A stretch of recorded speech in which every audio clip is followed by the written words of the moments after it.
Hello and welcome to an episode of On the Couch, where we collaborate with experts, practitioners, authors, advocates and influencers to explore current social themes, sex-positive topics and share stories and insights that matter. This podcast was recorded on Aboriginal country. We acknowledge the traditional custodians of the lands that were never ceded, on which we live, work and record upon. We pay our respects to elders past and present and to those who may be visiting our website or listening to our podcasts today. While listening, we encourage you to practice good self-care. Check the show notes for content details and references. Wherever you are, whatever you're doing, enjoy this episode of On the Couch. I'm very excited to be joined by a fantastic panel. It is my absolute pleasure to welcome Naomi Hoffman, Tasha and Mel from Positive Speakers Bureau as we discuss women and HIV. So Tasha has been a speaker with the Positive Speakers Bureau since 2015 and is a director of Positive Life New South Wales Board. Yes, this will be my last year after several years of doing it. I'm just going to have a little bit of a break. Excellent. Tasha brings a unique perspective on the challenges and lived experience of someone being both transgender and living with HIV. Her background is in education, with 14 years' experience teaching senior high school in both Australia and overseas. She has been HIV positive since 2008. Welcome, Tasha. Melissa. Mel is a young woman living with HIV of African descent who is on the board at Positive Life New South Wales, as well as being a speaker with Positive Life Speakers Bureau. She is passionate about her family and hopes to one day leave an impact behind for women living with HIV. Welcome, Mel. And we have Naomi Hoffman, or Nay. Nay is a proud Kamilaroi woman and holds the position of clinical nurse consultant for the Illawarra Shoalhaven Local Health District, specialising in sexual health and HIV. She helps coordinate the care for over 175 people living with HIV between Bulli and Ulladulla, conducting sexually transmitted infection testing and treatment, as well as HIV testing and contact tracing. Nay also works to educate the wider community to remove stigma that's associated with HIV. So before we get into talking about your work and experiences, I would like to hear your own individual stories and allow you this time an opportunity to open up and share your connection to HIV in a way that you feel comfortable to do so. We often refer to this story sharing and this collective discussion as talking about our coordinates of belonging. So the coordinates of belonging are a sense of who we are as an individual, what makes us us, and the journeys that has led us to where we are today. To get a full understanding of this concept, we do invite listeners, if you haven't already, to go back and listen to our episode with Danielle May Camplin on connection to community. But yeah, I'd love to first start with yourself, Tash. I before ending up in Sydney, I'm originally from Perth, but for 12 years I worked at a Catholic school in Thailand. I only planned on going there for 6 months, and after the honeymoon period was over, I did meet someone. We settled down together, and we had a nice, probably together for 7 years. One morning, we woke up, and my other half, I just thought it was another hangover because there's quite a big drinking culture in Thailand, and I had to get ready and go to work, and so I got dressed and off I went, and when I got home she was still in bed. Anyway, this day one went to day two, and day three she's not doing much, and I was just shirty because I just thought, what's going on here? It was that following morning I woke up and it looked like she was rather small in stature before that, but looked like she'd lost half her body weight overnight. I was aware, this is outside of Bangkok, that there was quite a bit of HIV and around, but just one look at her and I just sort of realised, I knew what it was. And of course, if she was going to be HIV positive, it was going to be a given that I was going to be positive too. Cut a long story short, I took her to the local hospital, came back, and we'd both actually missed HIV completely and gone to late stage of having AIDS. I remember hearing of someone once that, AIDS, as opposed to HIV, was referred to as a designer disease. And, this I found to be the case because it tend to attack your vulnerabilities. For my other half, it attacked her kidneys and liver. For me, it attacked my lungs. So we were at a stage where no hospital in Bangkok surrounding area would take her in. So I reluctantly sent her back to her hometown, northeast of Thailand, where she went straight into hospital, and I was in a hospital on outskirts of Bangkok. Both of us in intensive care, dying of AIDS-related comorbidities. Unlike today, where, the moment you get a diagnosis, you go straight onto treatment. That wasn't to be the case. Within 3 months, my other half had died. I was released from hospital. My lungs are and still are scarred from pneumococcal pneumonia, and with that I also had shingles, I had brain encephalitis, and my weight had dropped to 43 kilos at the time as well. So I had to learn to walk again. At that point, I was given 3 months to live.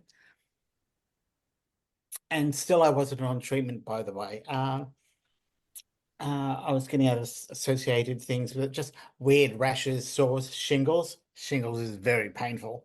And when you're given that time out, you just go off and do all the things that you've always wanted to do. And that's what I did. 3 months came along.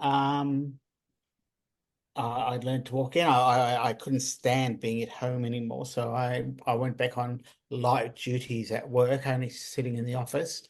And then that's why I finally started medication. Now, at that time in 2008, we weren't getting the good meds in Thailand still. And I was on, remember AZT? Mm. Yeah, that's what I was on. And the side effects were horrific. And basically, any instructions I got with the medication was, here, take this. And so I had to do a lot of research online to find out what the side effects were. And there were some shocking side effects. Gradually, I got better. I ended up finding out that in town, the Red Cross actually ran a group for expats that were HIV positive living in Thailand. And it wasn't until I came back to Australia that I realized, Albion Centre here in Surrey Hills? Yeah. Yeah, they support the program in Bangkok. And it's like, when I came back here, I went back to Perth just expecting I was going to go back into secondary high school teaching. Well, that never happened. But then, I've ended up here, and then I realized the association with the Bangkok group. And they put me on other newer antiretros at the time. I sort of continued on. Even when my other half died, I was still not well enough to travel to her interment in the temple up in the northeast of Thailand. So, I didn't actually get to go up and see her or any of her family for probably 5 months afterwards. And I did that. And I got better and fitter, and I just continued on it. But, jobs and careers, like everything in life, that they have a life of their own. It comes time to move on. So I did a reconnaissance trip back here. I just thought I'd slip back into a teaching job in Perth. And if that didn't work out, I'd found out that I qualified. This is 2012 now, that I qualified for the DSP should, the proverbial hit the fan. Got rid of what I didn't need. packed up into a shipping container what I wanted to keep and bring back, and arrived back in Perth, and life went south. My family actually moved to Melbourne when I was a lot younger, and when you're diagnosed with HIV, this is how I looked at it. I had a priority list of people I would tell from. Who do I need to tell? Who do I go down the pecking order and leave it till last?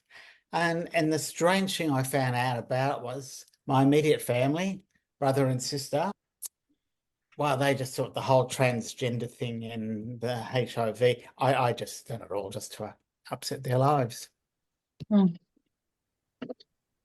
So yeah, that's a bad period, and you sort of wonder. Like, I had a little bit of a homeless stretch in Melbourne for a while too, and I'm just thinking I've got qualifications, really good ones, and I just can't get a teaching gig anywhere. It was always between the man, the woman, and moi. Your qualifications are great, but and I always knew what the but was all about. Mm. I ended up hooking up with another trans woman from the corporate world. She had a place here in Sydney. We struck up a relationship online and ended up moving up here and into her place, and that was good. That lasted for about 3 years. In 2014, I moved into my little abode here in Surrey Hills. I can be guaranteed the wheels on the trolley health-wise will get wobbly once here. I've had viral brain infections, just weird things happen. I found Positive Life New South Wales. They must have seen something in me and got me brought up to speed for doing these speaking gigs. I still love going out to the schools and getting up in front of the kids, and their supervising teachers go, look, if they're going to give you any hassles, let us know. And I go, I've got this. Qualified teacher in the house. Yeah. No, I've still got the class management down pat. So I really enjoy them. I sort of carved out a nice little niche for me here. Like, there was a trans clinic established in Albion Centre, T150? Aha, that's the one. Yes. Yeah, and I was on the steering committee setting that up. And it's a woman, Bella Busby. She ran the first trans study out of Post Life as well. And I was well involved with that because, I'd done co-presentations with ACON, and people are blurting out numbers, and I go, there isn't any numbers, there isn't any stats. Of course, I get the reply, yes, sir. And I go, well, point me to them or send them to me. And of course, there wasn't. Never was until several years ago. And my life has revolved around HIV. And one of the things about it was, the fact that I'm still here is I find just quite amazing at all. I always thought of HIV being positive. I wouldn't wish it on my dead enemy, and that's part of the reason I've always chosen to do these talks, just so I can get someone to second guess their behavior in the bedroom. And some of the comments and views I've heard from people, they still make my head spin when I hear some of the things said. And I was quite happy being celibate for 7 years because of the fact that I wasn't undetectable. And then I become undetectable, I think it was 2017, 2018. Did that put a spanner in the works? Mm. So that just, open up vistas of life that I had been close to me by choice for several years. And that was another adjustment. But, I'm undetectable. I have an okay sex life, I'm happily single because I just think it'd be too damn difficult for anyone to live with, to be honest. And, life's pretty good. I think I've adapted to it quite well. In reference to disclosing my status to people, the last person I told was my ex-teaching colleague in Perth. He's ex-army, and he's pretty rough. So, and when I told him, he just looked at me and went, so you're a trainee and you got AIDS? I went, well, I wouldn't put it like that, but yeah. And he went, okay. And it just, it just sort of goes to show, you just don't know what people's reactions are going to be. I think I've only ever had one bad reaction. And the most positive reaction thing I think I ever did was I appeared on an episode of that You Can't Ask That on ABC TV. Um, it was a leap of faith on my part. And I always know when it's been repeated back on TV because inevitably I'll be getting off the tram in town or something, and someone will just come up to me and go, "Hey, was that you?" You And get I've messages, never fandom. had a bad reaction. So, and it just goes to show my immediate family, problematic. Complete strangers, not at all. Thank you so Yep. much, Tasha. We really appreciate you sharing that story and journey, and the fact that you're out there advocating, but that at the heart of it all, you just want to educate and empower others. I think that's incredibly strong and important, and we thank you for the work that you're doing in this space. Okay. Mel, I'd like to hand over to you. Would you like to share a little bit of your story with us? Sure. Thank you so much for having me. So my name's Mel. As Naomi said before, I'm of African descent. I've been living in Australia for 11 years, and I was diagnosed with living with HIV 10 years ago. So that could have been devastating, but I think I've turned it into a positive. When I first was diagnosed, I thought my life was over, as maybe many people go through those kind of emotions when they're told about something like this. So when the doctor told me, I thought, oh my gosh, I've got 2 young kids. I'm in Australia. I've only been here for a year. What am I going to do? So my first thought was like, yep, it's done. I've got nothing else to live for. But I turned it into a positive. So as you mentioned before, I am a speaker on the Positive Life Speakers Bureau with Positive Life New South Wales. And I'm also, like Tash, on the board. So this is my second year on the board. And I think it's important to have somebody like myself on the board. And like you mentioned in my bio, I'd like to make a difference with especially young women living with HIV, especially heterosexual women and beautiful Black women, because I don't think there's a lot of representation of us Black women out there. So through these speaking engagements, I'm hoping that I can touch at least just one person from the CALD community. But my story, it really started 10 years ago in Australia with my HIV journey.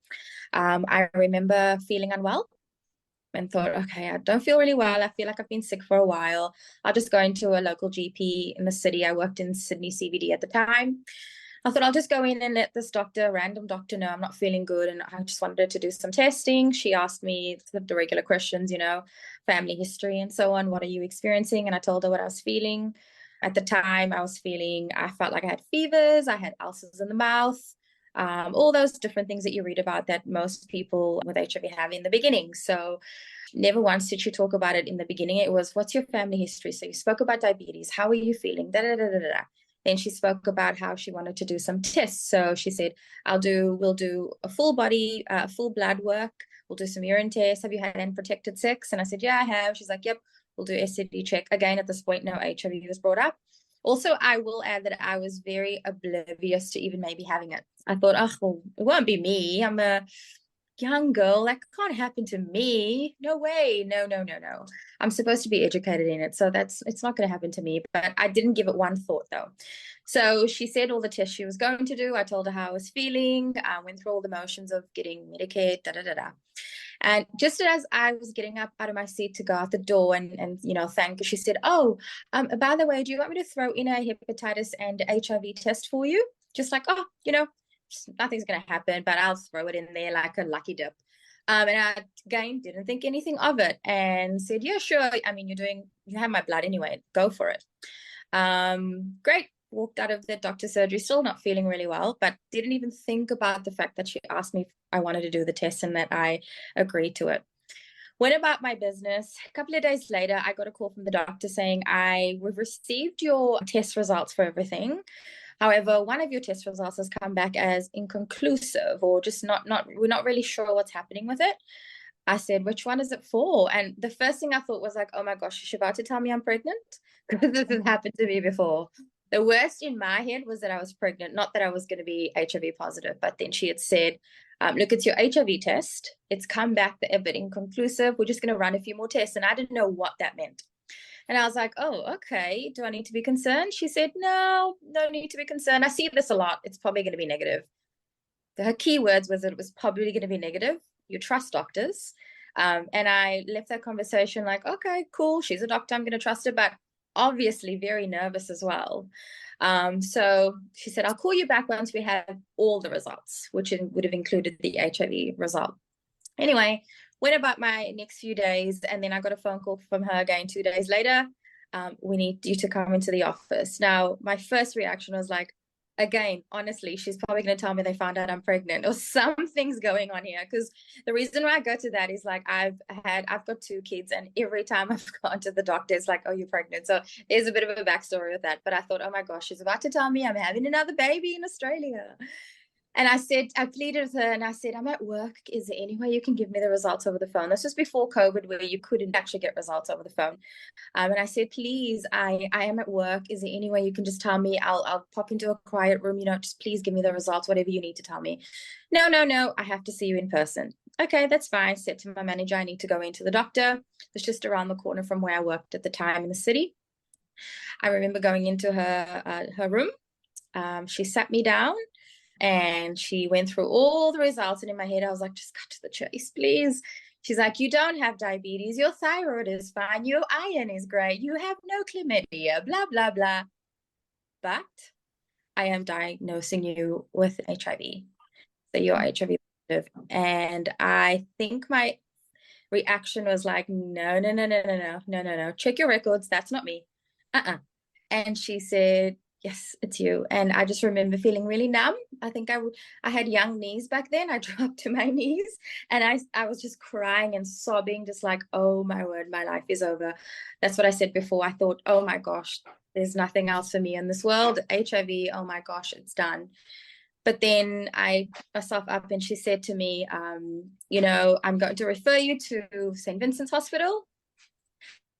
You'll be fine. Don't worry. And that was it. Okay. And I left thinking, okay, great, I'm going to be referred to a specialist. But there was no real empathy from that doctor, what I remember from that conversation. There was no, there's foundations out there or people out there that will be able to support you. And this is the reason why you're going to live a long life. We've got medications available now. It's not like back in the day. There was no education for me at that spot. And she had a really vulnerable woman in me, crying out like, tell me I'm going to be okay. And her only phrase was, you're going to be okay. I'm referring you to IBAC. At St. Vincent's, next patient, please. So there was a missed opportunity there, but I remember going home. I told my family straight away. We're a very close family. My parents were very supportive. I had then seen my specialist, I think a week later, and I started my medication. I then started seeing a psychologist as well, and I started feeling like, okay, life is going to be good, because that's when I then got all my education and support as well through my specialist and a psychologist. I was told, about all the things I needed to know, all my questions were addressed. And then about 9 months later, roughly, I was then told that I was undetectable. And just like Tash, when I found that out, at first I was like, what is that? But then I was like, whoa, this is a game changer for me. I'm going to live a long life. And not only that, I'm going to be able to see my kids grow up. I might be able to be, a support for somebody else out there one day. So that's when I really started living, I want to say, because before that, I was just like, no, I can't do this. So in the last few years, I've really turned it into a positive, I believe, through my speaking and being on the board, like I mentioned before. And I'm also a member of Positive Life. And I think the sense of community that Positive Life brings me is unreal. I'm so blessed to have found what I call my tribe in Positive Life. So yeah, that's a little bit about my story, and happy to share a little bit more later on. Fantastic. Thank you so much, Mel. Really appreciate it. And the fact that you're both on the board just really speaks volumes to how, as you've said, you're taking that situation where both of you have legitimately feared for your life, and you're like, I'm still here, I'm still fighting, and I'm going to fight really hard to advocate. So thank you both so much. Nay, over to you, just from that clinical perspective. We know that you've been working with HIV positive clients for well over a decade now. Do you have anything else that you would like to add or let us know about your experience in the field? Yeah, sure. So, yeah, you're right, Naomi. I sort of come from that clinical perspective.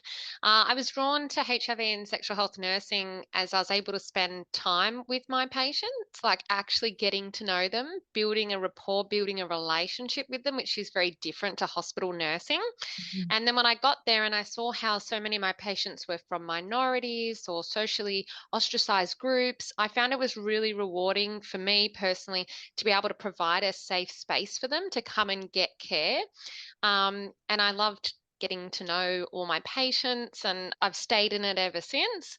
So in terms of my role, it's a lot of support, testing, treatment, discussing treatment options with people, some injectable HIV treatment administration. I also support women through antenatal appointments if they want me to attend with them. Sometimes they're a bit nervous about that experience, so I've done that as well. I also provide a bit of education on HIV to other clinicians like hospital staff. I've done a couple of visits to aged care facilities if they take on somebody in the aged care facility that's living with HIV and they don't really know anything about it. I've gone out and done a bit of education. But I've also seen the cultural challenges associated with HIV for my Aboriginal community. And whilst the current rates aren't particularly higher for Aboriginal people living with HIV, I find they experience more challenges with staying connected to care, dealing with that cultural stigma. So I'm very passionate about HIV services providing the best culturally appropriate care for Aboriginal people, and also hoping to spread that word to other HIV services about using different ways of care. We don't always have to use the Western model of healthcare. We can always be flexible. Thank you. It is sort of hard to know where to begin, but I think starting with some data is a really good discussion point. I do want to say that in today's discussion, when we refer to women and HIV, we are talking inclusively of trans women and Sure. persons with a uterus. But as you will learn, the data is not as inclusive, and the data is not necessarily indicative of the wider inclusivity, and we need to be mindful of that when talking about data. We can't rely on data to provide us with 100% of the painted picture when it comes to women living with HIV in Australia. I do have some data from NAPWA, which is the national advocacy group of people living with HIV/AIDS. And so they suggest that there's approximately 3,000 women living with HIV in Australia, which makes up roughly 10% of people living with HIV in Australia. And predominantly in Australia, it is men who have sex with men. This is not the story globally. However, globally, worldwide, there are more women and children living with HIV. And I think that often we forget that, and that's why we did want to have a focus of women and HIV for this year, because the same story isn't here in Australia as it is globally. So it's also estimated that there's probably another 400 to 500 more women living with HIV who are currently undiagnosed. So you've already touched on a little bit of this, but in terms of the data, like what are the issues or limitations in collecting that data? What assumptions are being made by people in the research or trying to get the data around women living with HIV? I think Mel nailed it on the head earlier on. The assumption being that if you're a straight woman going in for a test, as Mel did, on the whole, you won't be offered a HIV test. You know, because the only women reading HIV tests are obviously sex workers and drug users. And if you don't identify as one of them, or you, to your medical practitioner, appear to be one, you won't get a HIV test. So that's why I think, good diagnosis quite often goes under the radar for women. Is that your experience from the clinical setting, Nay, and having worked in like those primary healthcare settings? So we know that the sexual health clinics and publicly funded sexual health services are probably more inclined to do that regular testing. But how about primary healthcare? Is that kind of true of those statistics? Yeah, I'd absolutely agree with what Tasha says. We do see with HIV testing that there seems to be misconceptions that exist in the medical field in relation to who needs a HIV test and who doesn't. I also get a lot of patients coming in from hospitals that present with STI-based symptoms, even chlamydia, gonorrhea symptoms. And for some reason, they seem to get every test but a HIV test. So it definitely is a problem out there that does exist in general practice in hospitals, healthcare providers, misconceptions about who needs a test and who doesn't. And from that clinical perspective, I guess that's meaning later diagnoses of women. And so, as you've already touched on, Tasha, as well, your experience of being quite unwell by the time that you're diagnosed with HIV. What do we do about that gap? How do we, encourage that testing in the earlier stages? Yeah, that's a really hard thing. There's a lot of information. There's education for clinicians that is available through ASHM for clinicians that are out there being aware. There's misconceptions as well around people think that there's a big form that has to be completed that a patient has to sign for a HIV test. That's a misconception that still exists in many hospitals. And so just being educated yourself. So if you are a clinician, having a look, that stuff's not required, explaining to the patient, offering the test, it's very straightforward. I think that is all part of it. I'd probably like to see some more education with healthcare providers and their own education in the medical profession when they're going through medical school. A bit more knowledge about HIV would be really nice to see that from the beginning, so that when they get out into the field, they're more aware and more informed. Some of these things, it takes time. Yeah, I'd like to see more work done in that space. But if there's any clinicians and you're not sure about this, check out the ASHM website. They have a lot of great information for clinicians on how to offer testing and things like that. Look, I sort of feel in respect to women in general, I get the same feelings that I had when I was trying to get something done about trans health. You just banging your head against the wall constantly, just trying to get someone to listen to you, and I'm in a minority of minorities, but I'd like to think that I've contributed something to getting testing and recognition and a number on the page, so to speak, as far as trans women go. But just general sexual health checks, as I always point out to schools I talk at, it's not like going to your local GP. In fact, you can just go to your local sexual health clinic and you don't need to produce a Medicare card. It's anonymous and your parents won't find out if you've got something. And quite often the fear of the testing is bigger than the test itself. That's a great point. Mel, you were going to add something? I was just going to say, it's also with advertising, I don't see a lot of, I live in Western Sydney, right? I don't see anywhere here where there's something that says get tested, that HIV there. But if you go into the city, there's what they call the gay postcodes. There's everything out there for our gay and bisexual brothers out there. So it begins with the media as well, So if there's more of that in schools, maybe, how wonderful it would be to see a billboard, have you been tested? Just driving down these suburbs as well. So I think the focus also needs to be that we need to cater for everyone in Australia, not certain suburbs only, where, in Sydney, they are getting tested. So we don't need that much, I suppose, advertising there. Whereas out here where I am, and that's when you said there's a lot of people that are undiagnosed. Maybe they just don't even think about it, but they may, if they see somebody represent somebody on a billboard, for example, representing what they look like from the CALD community, about getting tested. And I agree with Naomi, though. It also starts with the doctors and nurses speaking about it more, not just assuming because I'm a heterosexual person or woman that I'm not going to have HIV, because HIV doesn't have a face. It could be anyone. Yeah.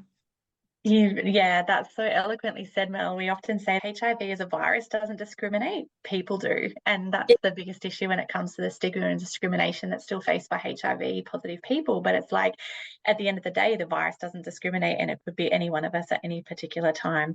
Whilst the virus is transmitted the same way, regardless of gender, the impacts, but also the testing and treatment can be vastly different.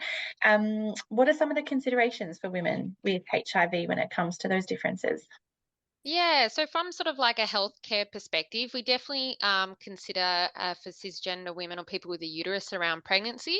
If they're pregnancy planning, that may affect what medications we're going to recommend for them. So we know that with HIV, the individual will take their medication, and that will then stop the virus from transmitting to the baby, so the baby can be born totally fine, which is great.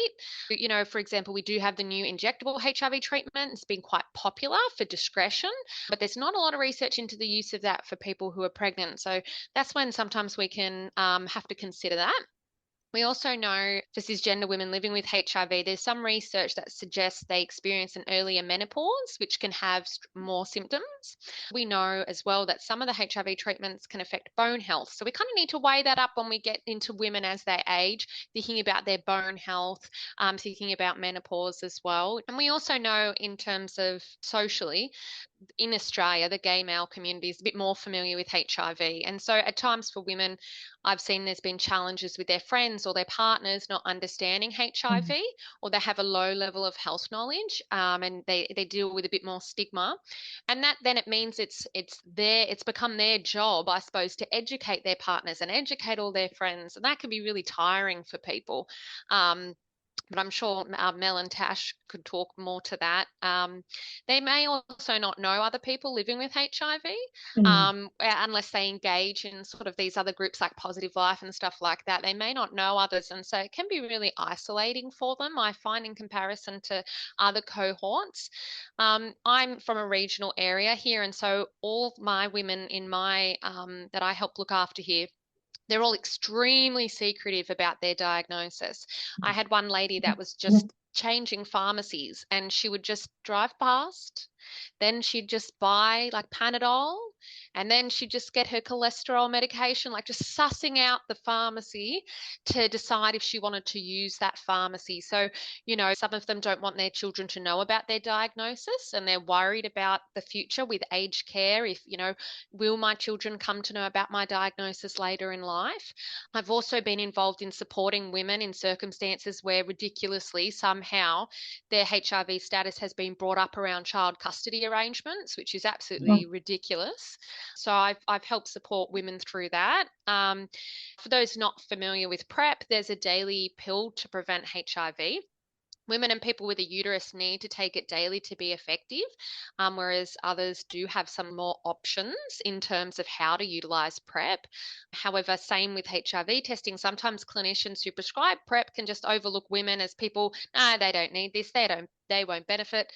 So that can create challenges for people to access PrEP. So I think those are the main things I'd touch on from a healthcare perspective for women.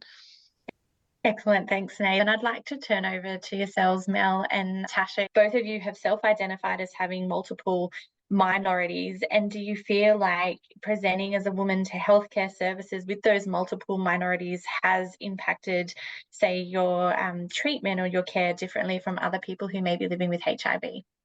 Yeah. A lot of doctors assume that I acquired HIV in Africa because I'm from a country in Africa that has one of the biggest populations of people living with HIV. And I have to then say to them, I've got it in Australia. And then I sometimes find myself having to educate them as well. And I always wonder, and I've actually asked some of my gay friends, have you ever been asked how you got HIV? How did you get it? That's so bad. Yeah. As a woman, there's this curiosity about my HIV. When you're the doctor, I shouldn't have to educate you. There's only a few ways that you would acquire HIV. I don't have to take you through all the ways. I'm standing more firm now in my power where I take it away from them, because sometimes they'll make me feel like I have to tell them. But coming back to it, I think the major thing for me as a woman living with HIV is the discrimination. But dating is annoying because you almost have to have it stamped on your face, you equals you, and educate people about that. Or I'm undetectable, I can still be valued. The HIV is a small part of me. I've had a journey with medication. I'm really blessed to be able to live in Australia where my medication is free. I'm able to access it really easily, but I know for some people in Australia that is not the case. Some people live rurally, some people can't get to the doctor to get a prescription, and then some people may or may not have to pay for it. So I feel really lucky, but I wish there was more work and more talks about discriminating against women living with HIV. As a gay man, maybe saying I have it, maybe the perception is just, oh, they're gay, but no, they have their own story as well. Like I have my own story, right? So yeah. Just as a question, Mel, did you find that you had to, I'll call it doctor shopping for what it's worth, but to find a GP at least who you were comfortable with, who understood where you were coming from?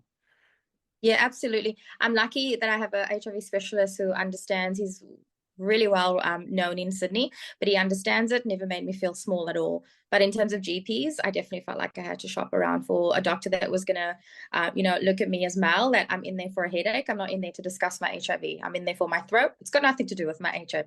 So, yeah. Yeah. I live in Surrey Hills, and it's a little insulated HIV bubble world. And I tend to go out west and do a lot of talks at schools out there or other organisations, and it's a different country. And you sort of realise the challenges to people living outside the bubble that they have to go through just to cope with their HIV experience. Things that Naomi's touched on already. Even for me here, okay, like I'm in Surrey Hills and I live in the housing, but it's the assumption is, well, you're trans. Obviously, you've got to be a hooker and a drug addict as well because you're in housing, and it's just getting past those stereotypes at times that I find difficult. And my message is out there, but it does weigh you down a bit after a while. Absolutely. And like you said, I think just the fact that people are living off of that curiosity and the fact it's none of their damn business if it's not impacting on what you're presenting for. And let's drop the assumptions, because that is what's leading to the stigma and discrimination more than anything. So we know that the campaigning since the start of the AIDS epidemic in the 80s has focused on men who have sex with men, and that it's very much overlooked women or person with uterus. ACON have worked really heavily in the campaign space around ending HIV in collaboration with New South Wales Health, and some of the campaigns have been quite meaty, I guess, in terms of the content and being targeted towards MSM. So the language that's been used or the imagery that's been used has been very targeted, and a lot of women have identified with the fact that they haven't identified with that campaign material at all, let alone somebody whose first language is not English. ACON have recently developed a campaign which is more targeted towards sexuality and gender diverse women called Word on the Sheets. And the campaign has been designed with the hope that, women become more familiar with HIV testing and the importance of general STI testing, and that the campaign material is a lot more gentle, shall we say. But Tasha and Mel, have you ever seen any campaign material in regards to HIV or testing where you've gone, I can see myself represented in that, like I actually relate to that campaign material? In terms of campaigns, not so much, but I will say the U equals U, we see that everywhere. But it's also a little bit problematic because for some people, they don't even know what that means. Undetectable equals untransmissible. Some people will never be able to be achieving the undetectable as well. So that could be a problem in itself. And what does untransmissible mean? So I think that there's certain campaigns like that they probably need to make a bit more broader and think about the whole community, not just for the people that might be more educated in the space. In terms of campaigns, and I would just maybe touch on more media that I see that where I have somebody like myself represented. I think companies like Positive Life, and there's many more as well, they do a really good job with putting people out there that represents people that look like me. I'm from many minorities. I'm heterosexual, I'm Black, and I'm a woman. Okay, it's nice to see somebody like me represented. So yeah, I don't see that many campaigns, but again, I think it's also because of where I live. Maybe if I lived in the inner city, I'd probably see more. I do remember one time, though, I told somebody the story. I said, when I first went into my specialist clinic at IBAC in St. Vincent's, I looked around as a young woman, first newly diagnosed. I looked around the room and I was like, wow, am I going to be alone? I thought I was one of the only women living in Australia, because all that I saw was campaigns and, yoga groups and walking sessions for gay and bisexual men living with HIV.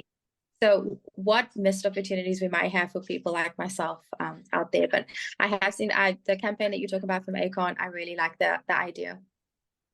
When I was at high school, I had to do a woodwork class. I hated every minute of it. But the one takeaway I took, and this was the woodwork teacher referring to a bad piece of wood. And he said, like, if there's a feature in the wood, if you can't hide it, make a feature of it.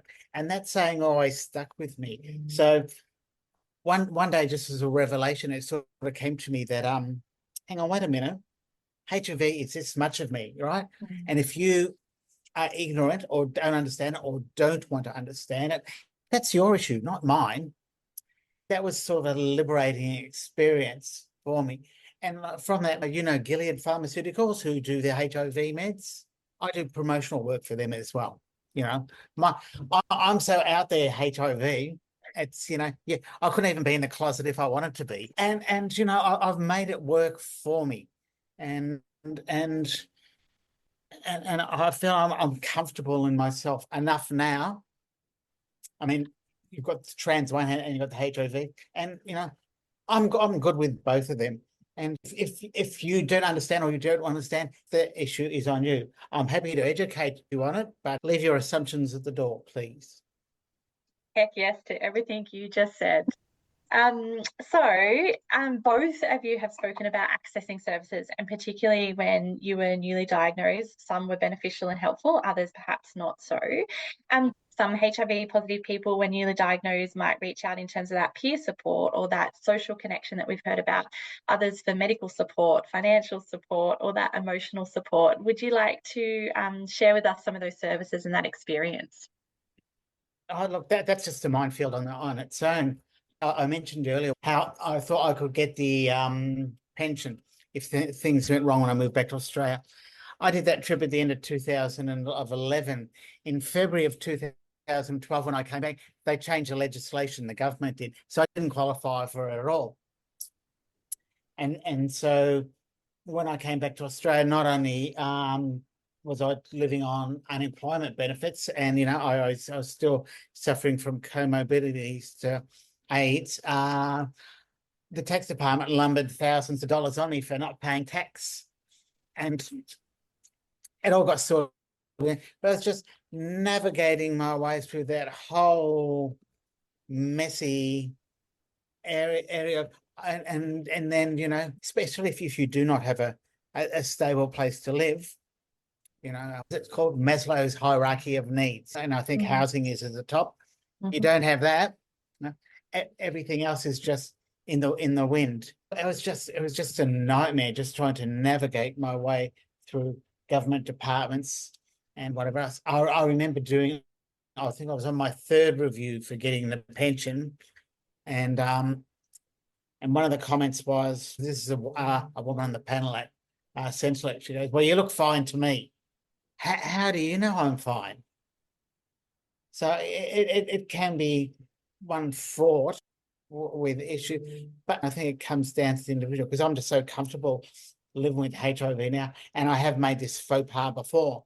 I'm quite happy talking about myself, and I assume, I think we all know, the associated saying, when you assume things, that other people are comfortable or not. And you're not. It took me 7 years just to come around to the fact that I'm HIV positive before I had my little epiphany. So, and that's that process of actually learning to live with HIV is one of the things I find so difficult. I think COVID really threw a spanner in the works for HIV testing and diagnosis. Well, it sort of just threw it to the background, so to speak. Like I've even heard comments from audiences I've done talks with, I didn't think that existed anymore. And that was a jaw dropper to me. It's problematic that those assumptions are out there too, like, oh, does that still exist? Well, yeah, and we know that the testing rates are down and we're trying to increase that. Mel, did you have anything that you'd like to say in regards to services and accessing that support? Yeah, I wish I'd known about the support and services out there when I was newly diagnosed. I mean, it took me about 5 years before I started connecting until I found my peoples. What I said before, when I found Positive Life, it opened up my eyes to, wow, I'm not alone in this country, and obviously there's other services as well, but I speak highly of Positive Life because it's the only company that I am involved with. But I found some really good people through Positive Life. They offer many services. I personally see a psychologist as well, which has been instrumental on my journey. But yeah, I feel like I'm one of the lucky ones. I know the newly diagnosed people like myself, we have a different story to tell, a different journey. I always commend our brothers and sisters that were diagnosed with HIV back in the 60s and 70s, that the journey that they had, support and services that they had, were nothing like what we have today. So I do feel like I'm one of the lucky ones, and where I do see opportunities to share about my story, I do, and where I see an opportunity to thank them, I do. So I'd like to say that as well. I'm so grateful for the path that they walked, because the path that I walk is so different. But yeah, I feel like for myself, it's just my own journey. I've had really good services. That's fantastic. And the three of you have spoken so much to the advocacy role. You are all amazing advocates for women living with HIV, and for that, we thank you. Is there one take-home message for our audience today in terms of this advocacy space and what we can be doing moving forward? Where do we need to shift our attention when it comes to women living with HIV? I think talk about it more, assume less, and talk about it more, right? Like I said before, HIV doesn't have a race, a color, a smell, a look. HIV, anybody can get HIV. So talk about it more. I think sometimes with people in the medical field, it's also just having a little bit more empathy as well, you know?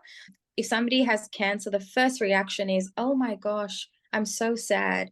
But when I say I have HIV, you see a bit of a distance, and sometimes you get that. Sometimes like, oh, and then the curiosity questions kick in. But the same empathy should be applied to both, right? Even though we have HIV, we still need to be afforded privacy, respect, and empathy. Love it. Thank you, Mel. Very powerful words. Nay, do you have any final words in terms of advocacy and focusing our attention in this space? Yeah, I really can echo Mel's words about talking about it more, being more aware, especially from a healthcare standpoint, and not making assumptions. It's always assumptions that cause problems. Not offering testing or not offering PrEP or not thinking about testing, all these things are massive problems from a healthcare perspective that as healthcare workers we need to keep in mind, to any healthcare workers dialing in. So, you know, that's where I think it needs to go, and the potential increasing PrEP, offering PrEP and uptake of PrEP is also really important as well for the future. Oh, thank you so much. Tasha. Look, I'll keep doing these talks until the cows come home, until we're in a world where organisations like Positive Life or ACON don't have to exist. I'll just keep speaking to it, because, you know, governments come and go. Funding is always a constant fight. Awareness doesn't come about by silence. Just keep shouting. Just keep talking to it. Even when you think people aren't hearing, someone will be listening. Thanks for listening to On the Couch. We create this podcast because we are allies in actively challenging discrimination, microaggressions and exclusionary behaviours.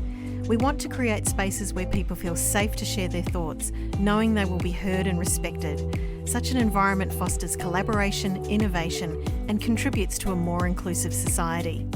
We invite you to subscribe or follow us in your favourite podcast platform. That way you will receive every new episode when it's released. To help us grow the podcast, give us a rating and leave us a review. We'd really appreciate it. Connect with us on Instagram and Facebook, where you can share On the Couch with your colleagues, friends and family.